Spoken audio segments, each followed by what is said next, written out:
All right, you have questions. We have answers about every single 49ers rookie at training camp. And you know who isn't a rookie anymore?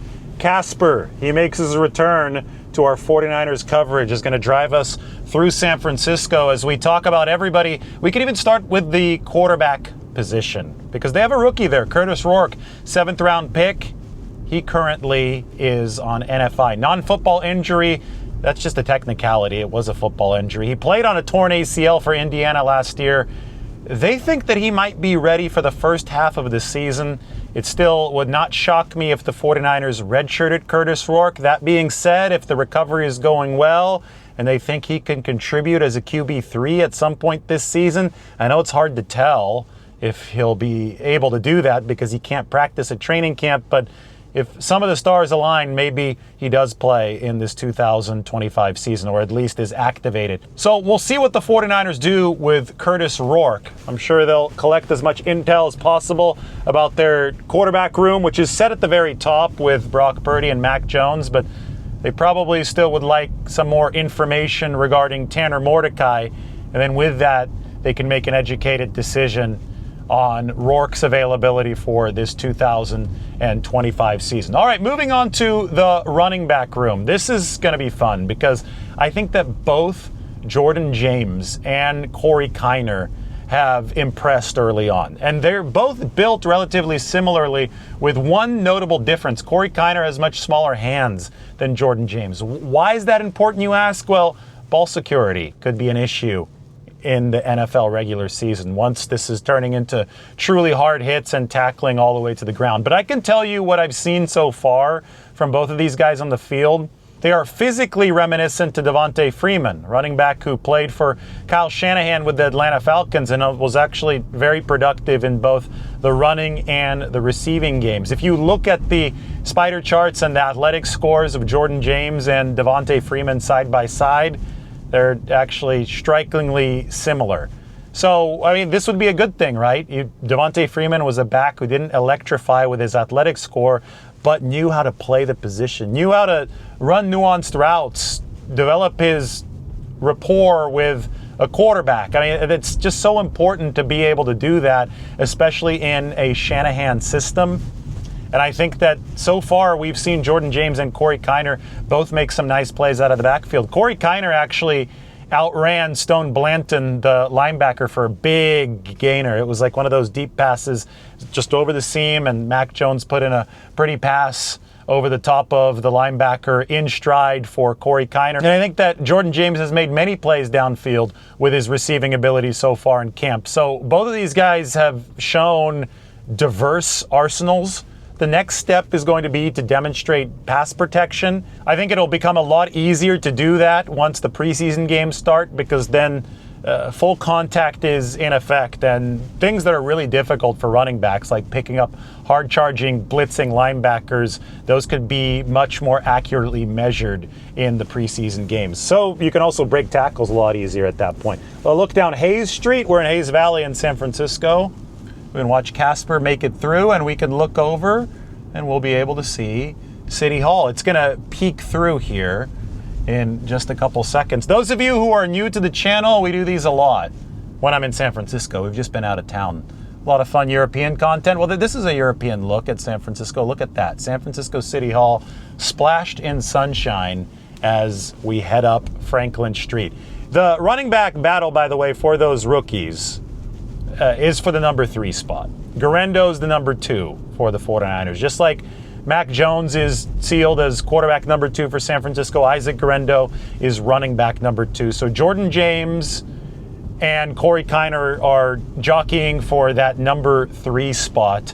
They're probably going to carry, well, you know, maybe they carry 5 total running backs, including Kyle Juszczyk, but we'll see exactly how San Francisco has this figured out at the start of the season. Maybe they feel the need to carry both of these guys on the 53-man roster, but we shall see. All right, moving on to the wide receiver spot for the 49ers. Did a whole video on Jordan Watkins. yesterday because he caught the deep pass from Brock Purdy. He's been very, very impressive. I expect Jordan Watkins to be a contributor in his first year. He has done nothing but show us that he's probably ahead of the schedule that you would expect out of a fourth-round pick so far through training camp. Then there's the undrafted free agent Isaiah Neyor, who made an insane catch in triple coverage on the second day of training camp. We haven't heard all too much from Neyor in team drill since then, and one of the big things that Clay Kubiak talked about, that's the 49ers offensive coordinator, is the need to show consistency as a wide receiver. You know, all these guys have the ability to make a flash play. Watkins runs a 4.37 40. Neyor might be the best athlete in the entire 2025 draft class, but it's about showing consistency with the nuances. And unless he can do that, then he's not going to be a lock to make this roster. So there's a lot of buzz about Isaiah Neyor early. I'm not saying that his stock has fallen sharply. I just didn't put as much into his stock because of one catch. I think that I already had a view that put a lot of expectation on Isaiah Neyor because his athleticism is so spectacular, because he has all the tools. Now he has to make sure that he can live up to it and start to show the 49ers that he is capable of the consistency that they'll need to see to use either a roster or a practice squad spot on him. Then there's the opposite end of the spectrum, at least height-wise. This is the 7th-round pick, and it's worth noting that Junior Bergen was drafted and Isaiah Neyor was not. So that almost puts Junior Bergen higher up on the pecking order when it comes to a 53-man roster cut to begin than an Isaiah Neyor. Although you're probably not drawing from the exact same bucket. Somebody like Junior Bergen, who's 5'9", is definitely a special teams guy first and a receiver second.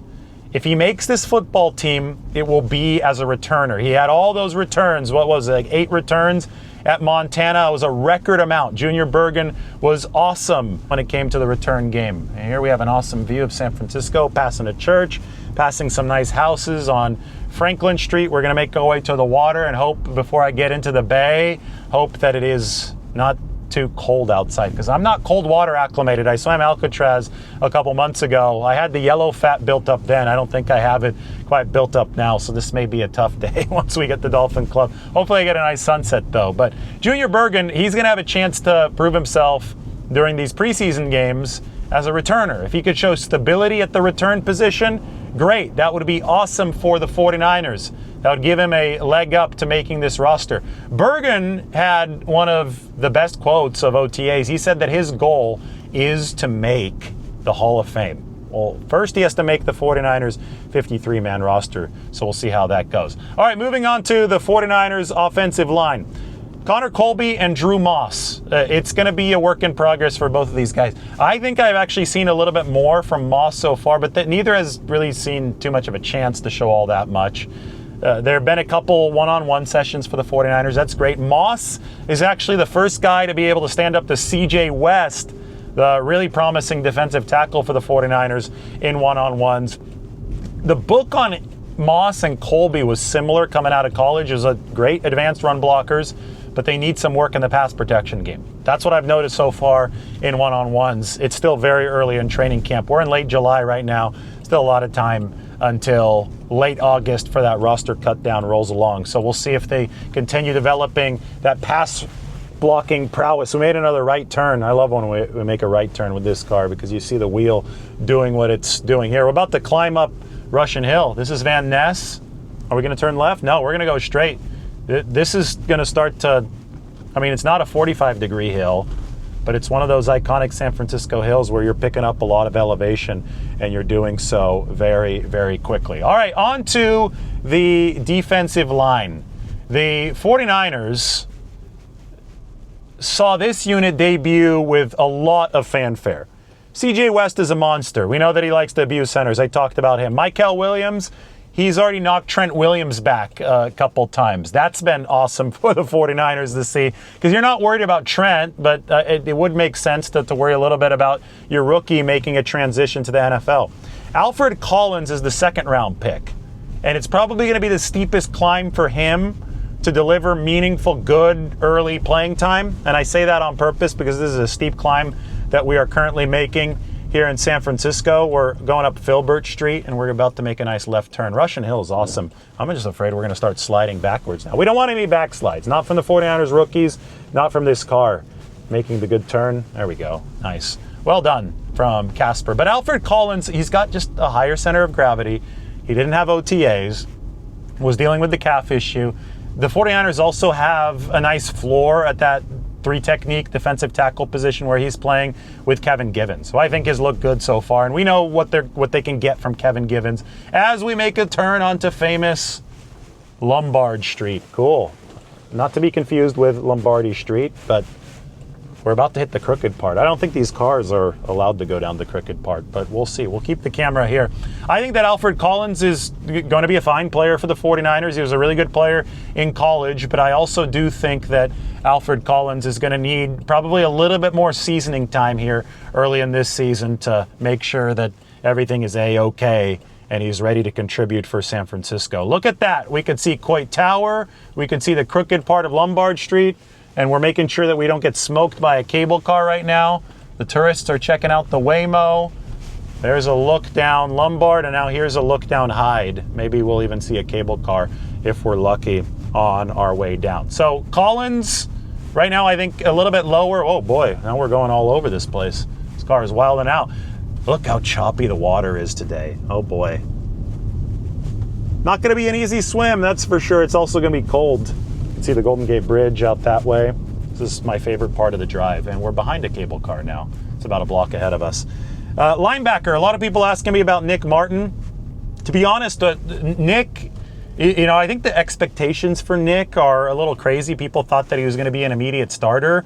I don't think that's going to happen. D. Winters is doing great at that linebacker 2 spot. If Nick learns the playbook, learns how to play fast, maybe he could take that linebacker 3 spot. Right now, Luke Gifford has that with the first team. I've seen some fast play from Nick Martin, but I think that a lot of the expectations of this guy were skewed when the 49ers didn't get Dre Greenlaw back. And, obviously that happened first. Greenlaw left to Denver, but I think since Greenlaw left, been a lot of thought about Nick Martin as some kind of instant plug and play. D. Winters has had a couple years to work into the mix for San Francisco, and he's looked really, really good for the 49ers so far. So be patient with Nick Martin. There's no reason to expect him to be the linebacker 2 right out of bed, especially when the 49ers have D. Winters on this team. Stone Blanton, the one play that stood out the most has been a negative play for Stone Blanton. There was the Jordan James, or no, it was Corey Kiner. Sorry, Corey Kiner, Jordan James, the 2 rookie running backs. Corey Kiner blew past Stone Blanton, caught a deeper throw from Mac Jones at practice just a couple days ago. Moving to the secondary, we've seen the first couple practices of Marquise Siegel. Remember, we didn't get to see Marquise at all over OTAs. He's got a tremendous athletic profile. And he's one of those guys that, I think that Robert Saleh wants traits-based safeties. I think he likes Jason Pinnock. I think he's going to like Marquise Siegel for that reason. It looks like Casper's gotten better about learning how to pass the cable car in this troublesome spot. So I think that Marquise is going to be a guy that the 49ers are really going to like.